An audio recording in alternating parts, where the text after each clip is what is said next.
Jim Matheson, Derek Van Diest. I wanted to talk about who the Oilers were going to hire as their next general manager, because that Saturday game against the Los Angeles Kings was not a good game. And I thought, there we go.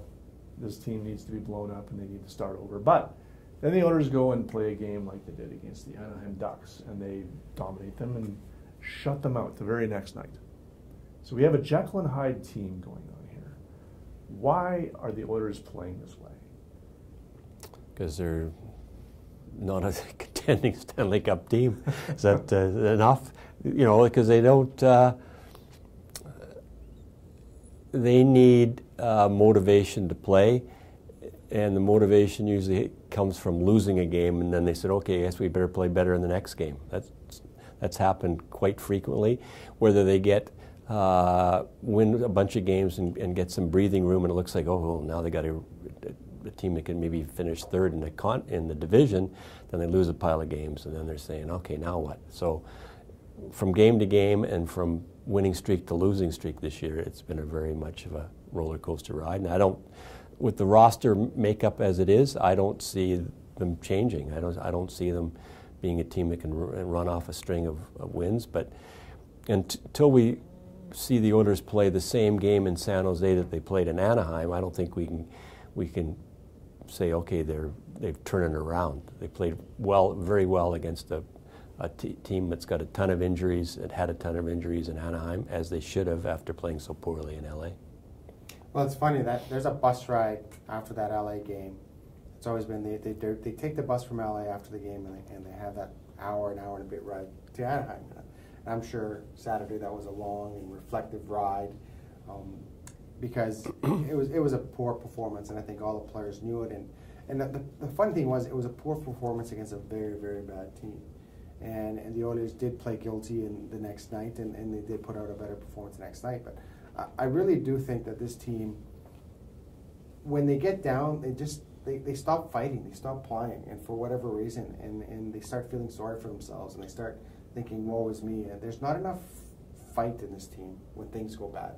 They don't act well to adversity, and I think sometimes you need one or two players they're able to kind of lift you up. And obviously Connor McDavid and Leon Draisaitl are those guys. But when they're checked out of the game, like they were in Los Angeles, you need someone else to rise up. And the Oilers don't have anyone else to rise up.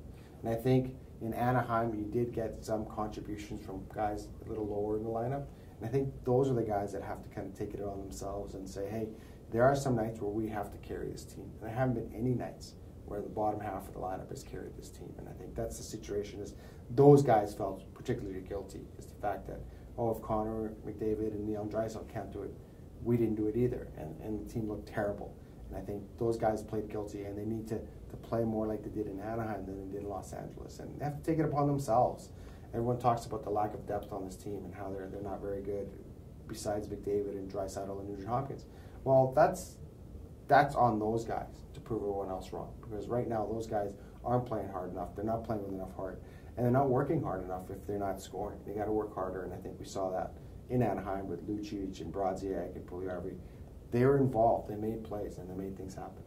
Now, we did have Cam Talbot starting in nets against Anaheim, and he made some very key saves early on to keep the score at 0-0 to allow the Oilers to get into the game and score the goals, 3 goals in the first period. Plus, we had Chris Russell joining the lineup after missing a few games because of injury. Now, I'm not saying that those necessarily have to be the catalyst. Mind you, having your goaltender, backstop you and give you chances would lift the team. But we are talking about a team that a month ago went on a tear, and we were talking, wow, look at these guys perform under Ken Hitchcock, the new coach. And here we are a month later, and we're talking the opposite way of them. Because it's not the coach, it's the players. Mm-hmm.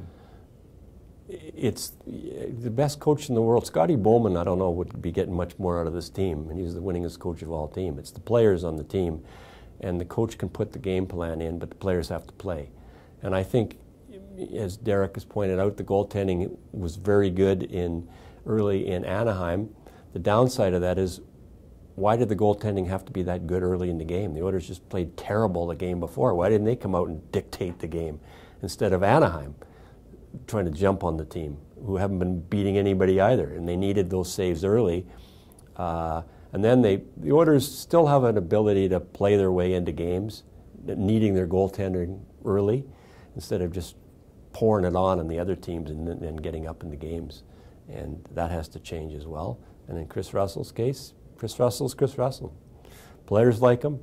He's a safe player, trustworthy for a coach. You can play him as 18 to 20 minutes and know that he's going to do a lot more things right than wrong. And if you can play that guy every second shift, that means you can put other players, in the defensive scheme of things where they should be playing.